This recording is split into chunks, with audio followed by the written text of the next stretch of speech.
Hey everyone, welcome back to my YouTube channel. It's me, your homegirl Ladosha Wright, the author of What They Don't Tell You at the Hair Salon, Curly Hair Adventures, and the Beauty and Barber Survival Plan that's free for all you licensed professionals over on my Patreon page, which by the way, you can support every member. If you really like this channel, you like this information, y'all know what I want y'all to do. Hit that thumbs up and don't forget to subscribe, and of course, share the video, which has great content. So we are on lesson number 2 about taking care of Afro textured hair. So this part of the lesson is one of my favorite lessons because it debunks the myth that you should not be combing Afro hair.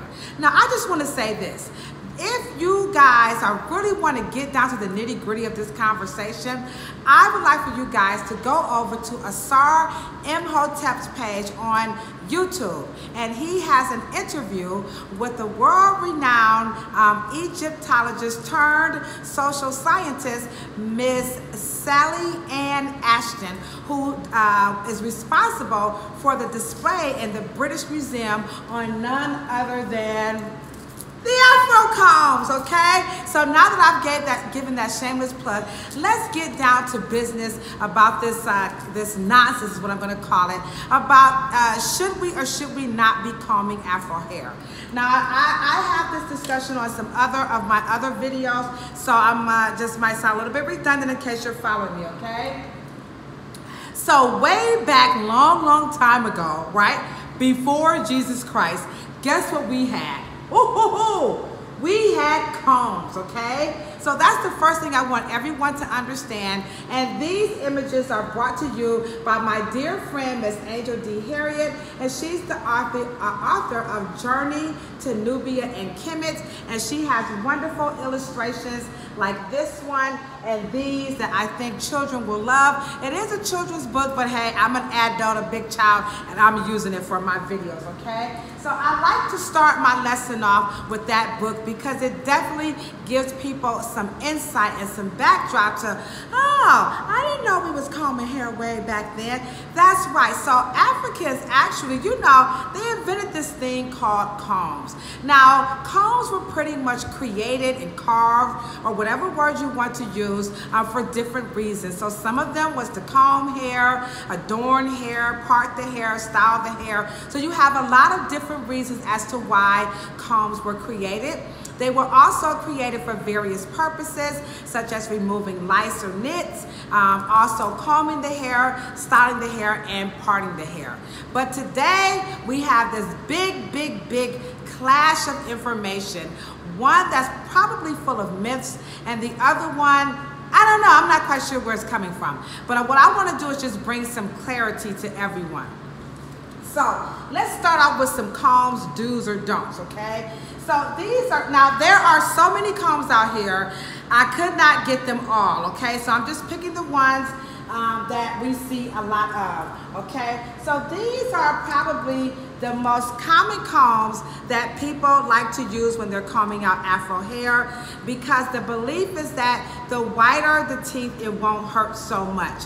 Now, that ain't true, and we'll show you in a little over with my model over here. So these combs are really more for looser textured hair. Now, in theory, you would think it's gonna work out, but in practice, no cigar chief, okay? So I'm gonna put those back. Another set of combs that people really think are great for Afro hair are these combs, okay? This throwback goodie, okay? Now, in theory, you might think they'd be great for Afro hair because the teeth are not too wide and they're not too thin, but the challenge is the teeth are too short. So it's kind of like Goldilocks, you know, these combs, I think I might do a story on that, okay? These combs are not right, okay? So now we're gonna move over to what we know is just right. So if you want to pick out Afro hair, then you want to, of course, go with your Afro picks. And by the way, who was that invented the picks? I forgot their names again. She's gonna look them up. I did have their names. She's gonna look them up. So these Afro picks are great for Afro hair because the teeth are shorter for shorter afros and longer afros, or dense, more dense, less dense. And what's their names? Samuel Bundles and Henry Childress. Samuel Bundles and Henry Childress? Children. Children? Children. Oh, Children. Okay. So the Henry Children. So these are the two inventors of the Afro pick, okay? So the picks are really for dense, short, and long afros. So depending on how dense, meaning how many fibers you have per cubic inch, and how big you want to pick your afro out is going to determine which pick you're going to use. So if you're using this, big up, big up, big ups, okay? Next, when it comes to combing and detangling the afro hair, this comb is the best because again, the teeth are longer and they're not too wide, and you got this nice grip to get through the texture without ripping the hair. This one, it seems like it's the same comb, right? But we're gonna say this is like brandy. Almost doesn't count, okay? So the challenge with this comb are the teeth. Number one, they are just a little too wide. You see that? Number two, the teeth are too rounded. So if you have a lot of density, you're not gonna get through, it's gonna rake. Number four, the grooves in between here are not sealed, so they're gonna snag, which means it's gonna hurt.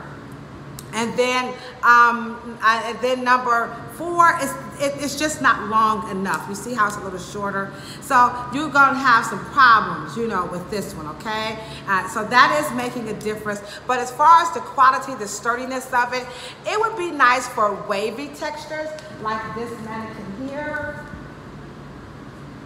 So this head of hair, this comb would be nice for. But for Afro hair, which is the one I'm about to show you, absolutely, positively not. Okay. So now, let's get down to business of this Afro hair. Okay, I'm back. So I'm gonna move my camera over. And so here we are with the Afro hair. Now, the biggest concern that people have about Afro hair, number one, is how do we comb this out? All right, so one of the biggest mistakes that I see is that people, they like to start doing this. Now remember, a lot of people are taking cues and lessons from people who more than likely don't have this texture. Number one, experience is the best teacher. Number two, the information could be flawed depending on who wrote it. And then number three, just the whole efficacy of it, all right? So is it working? So you might think that starting from here is really going to work out. So let's try it the old-fashioned way, which is to start it and then work it. And you see what's happening? You still have the tangle here. Now, the challenge with this technique is that the ends are the oldest. And so if you start doing this and then coming back to here, you know what's gonna happen? You're gonna end up ripping the hair in this process. I don't care what you put on it, you're gonna start to rip the hair. They're the oldest, and so they're more fragile to tear, okay? They're more susceptible to tearing. And then when you come back up, you're going back and you're still applying more stress. So we're gonna call this, for all poops and giggles, a method to the madness, okay? So what you want to do is you definitely want to use a detangling conditioner, and y'all know my favorite is Satin Tame. I'm not gonna promote anything else. It's my channel, I know, quit laughing, okay? All right, so I'm gonna say you use the Satin Tame because it definitely lays the cuticle flat and it's going to allow you to actually do the technique. Well, I already combed that one out, so I'm cheating. I know what y'all say, Ladosha, you cheating. That's right, I'm cheating. So let's go over to here where a section isn't. So this isn't combed out, okay? All right, I could get my fingers through it, but it's not combed out. So what I'm going to do is, again, we're going to detangle the hair. All right, so the leave-in conditioner, the hair is the strongest down here at her regrowth. So I can take some tugging here And you can see the tangles are just literally, they're just you know, they're just sliding right on out. You see that? And I'm not gonna, don't snatch the comb through. And voila, and there is no hair in the comb. So the other method, you're going back, up, down. That's too much on the ends. This method, you're going where it's the strongest, the middle, least strongest, gentle, release the ends, and now she gets to keep her length. And that's the concern that people with Afro hair have, is that they never get to see the length. We understand shrinkage, but losing length is such a nuance for a lot of people. And that's the number one reason why we don't see length, is because we're doing this. And I'm gonna say that's they stuff. This is our stuff, all right? How's that? So they are people who don't know what they're doing. We are people who do, okay? All right? So now, the next question is, how do you wash it? Now, the biggest mistake that people make when washing Afro hair is they take down their braids, right? And sometimes people comb them out and some people don't. And then what do? They do this. And then guess what? You're tangling the hair all back up again. So that's they stuff. They don't know what they're doing. Our stuff is, we're gonna take these detangled sections, right? And we're gonna pin them down. We're gonna spray some water, and then we're gonna add the shampoo, and we're gonna scrub each section, pin it back down, and it'll never tangle. Wham, bam, thank you, ma'am. I have another video, and you can just scroll down and catch that one, okay? So there you have it. That's how you care for Afro hair in the sense of combing, right? Number two, shampooing. And of course, when you rinse this out, you're going to add conditioners to each section.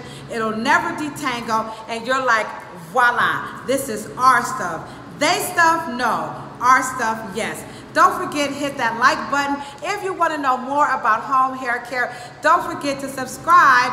Join me on Patreon. Love, peace, and, that's the wrong one. Peace, love, and hair. And if you ain't got no hair, rub your bald head. Bye.